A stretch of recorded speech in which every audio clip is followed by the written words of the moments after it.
That man who came... I have to say, Cao Cao's persistence is becoming a real pain. The situation was uncertain for a while, but thanks to you, we made it to Zhang in one piece. Of course not! As if the great Zhang Fei of Yan could even be scratched by the likes of them. We were outnumbered, but it was nothing we couldn't handle. Definitely not compared to the battles Brother has awaiting him. I can barely even imagine how much work it's gonna take to build his ideal world. A place where everyone can live as they wish. I ain't nearly as cunning as Zhuge Liang, but if he points my blade in the right direction, that's where I'll swing. You know, I've thought it over often enough, but in the end, fighting's about all I can bring to the table. Anyway, if Brother's gonna be taking on overwhelming odds, I guess I'll just have to use my overwhelming might to clear a path for him. Well, that may be what I always do, but having a clear goal in mind takes some of the weight off of my shoulders for some reason. I don't really like the way Zhuge Liang talks, but I guess I ought to give credit where credit is due.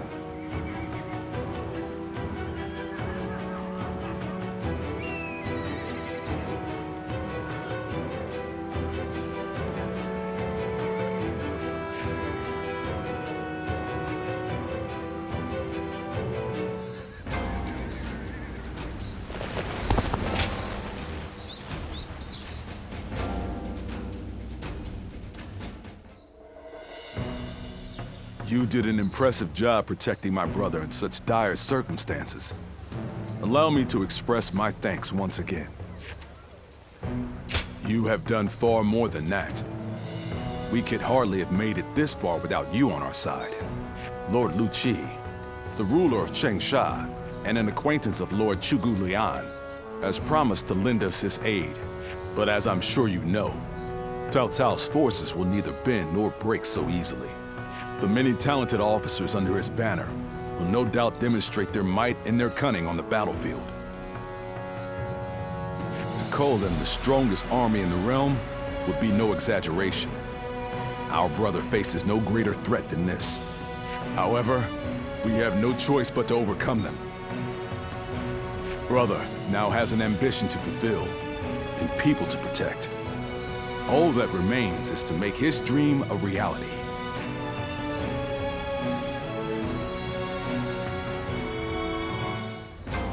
Getting Lord Liu Bei to help us escape was the right choice. I'm still alive after all.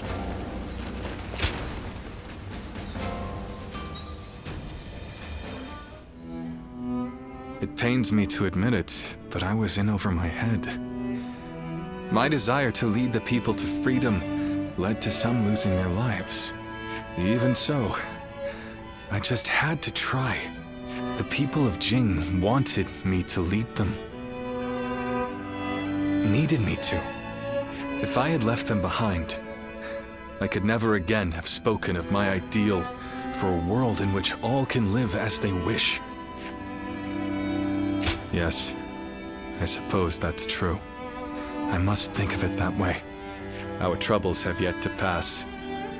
We may face further sacrifice if we are to rout Cao Cao. Yet, I shall fight to the very end and fulfill my aspirations for the sake of those who are devoted to me.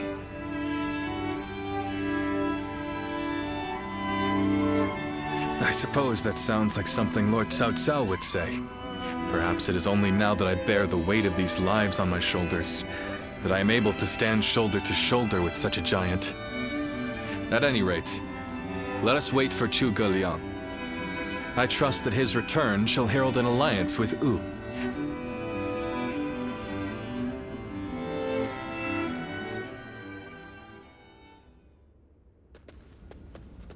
We have returned.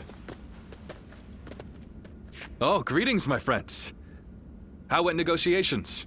The fleet commanded by Wu's General Zhou Yu awaits at Fankou, ready for battle. Before long, they shall take up arms against Cao Cao's advance force. Then that means... Indeed. Lord Xuan Chuan has decided to join hands with Lord Liu Bei in his fight against Cao Cao. Well, auspicious news indeed. You have my sincere thanks, Lord Lu Su. I fear that without Zhuge Liang's tenacity, Wu may have long since chosen surrender. Tenacity, you say? I suppose it was necessary to draw those advocating surrender into a debate. He acted as quite the villain, to put it lightly. No need to hold back. I'm sure he wasn't acting. After all, he's always had a disagreeable personality. We're in front of the man himself.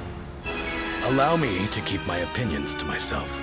Even if we secured an alliance with Wu, the fact remains that our forces are scarce in number.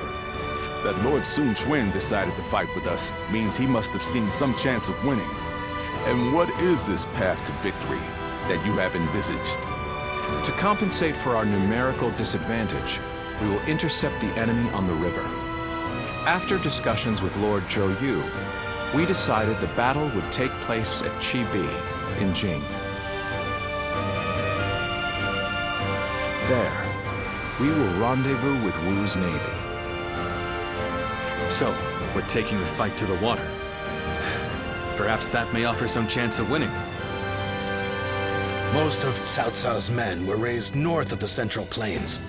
To speak plainly, they are inexperienced when it comes to naval combat. The people of Wu, conversely, were practically born with their sea legs.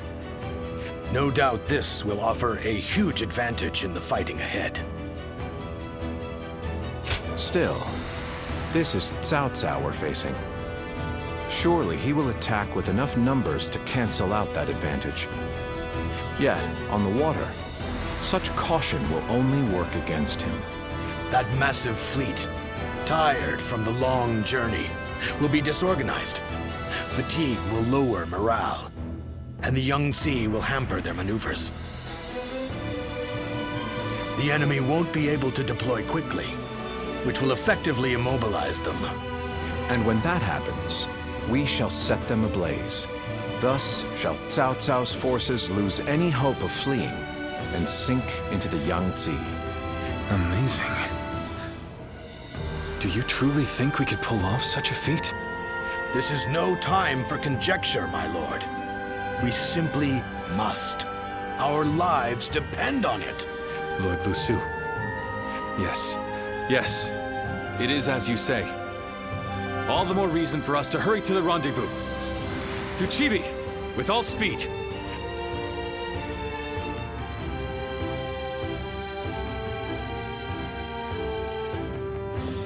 A moment, Pang Tong. I wish to speak with you. Well, well. So you're the one to call on me this time, Zhuge Liang. I distinctly expressed that I've no intention of putting my neck on the line. Or have you forgotten? Even for me, the very idea of dragging a dear friend into battle pains me to no end. All the more reason to leave then, don't you think? I have no desire to ally with Wu or any of you. Are you sure about that? Cao Cao is constantly seeking talented individuals. He may already have his sights set on you.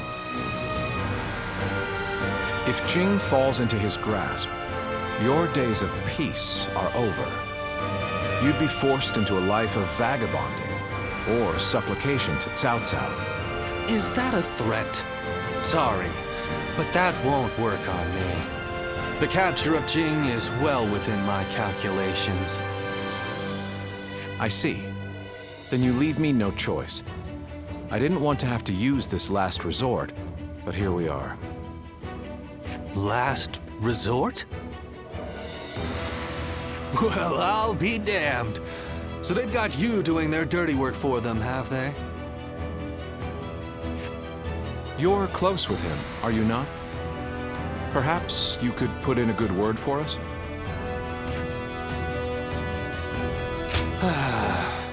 I almost feel guilty for causing you to be dragged out here.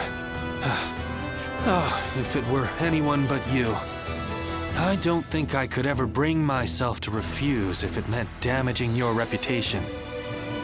You're as insidious as ever, Zhuge Liang. Fine, fine. Just this once. Your support is most appreciated, Peng Tong. Just remember that I will support you as I see fit, and at my discretion.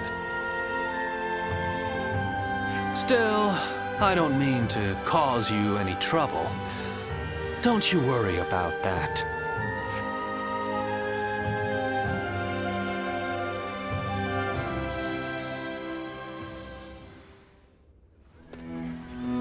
I know it is late in the night, but I have something urgent to discuss with you.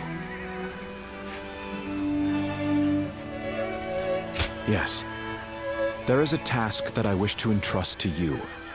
A highly significant one at that. The plan I shared with Lord Liu Bei, setting fire to Cao Cao's ships. Such a strategy is no assured victory. There is one major hole in the plan. Cao Cao's forces will march southward, and thus, they will naturally take up camp to our north. This time of year, the winds of the Yangtze River Basin blow from the west and the north.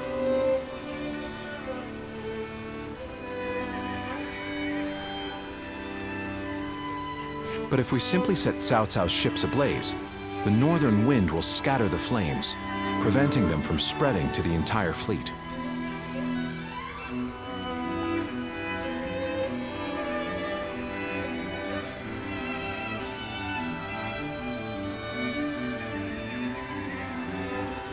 Cao Cao knows this very well, and likely intends to take up position to the north.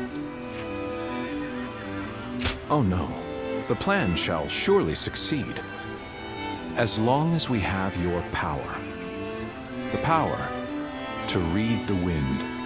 Perhaps due to the climate or terrain, a southern wind sometimes blows down from the cliffs of Chibi at night. I need you to sense that change coming, and give the signal to loose our flames.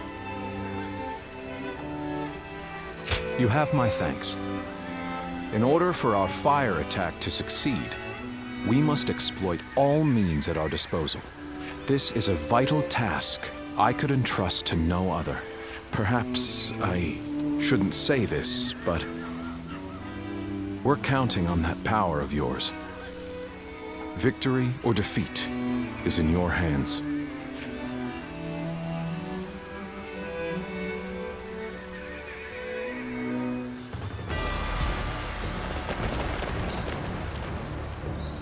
It was a long...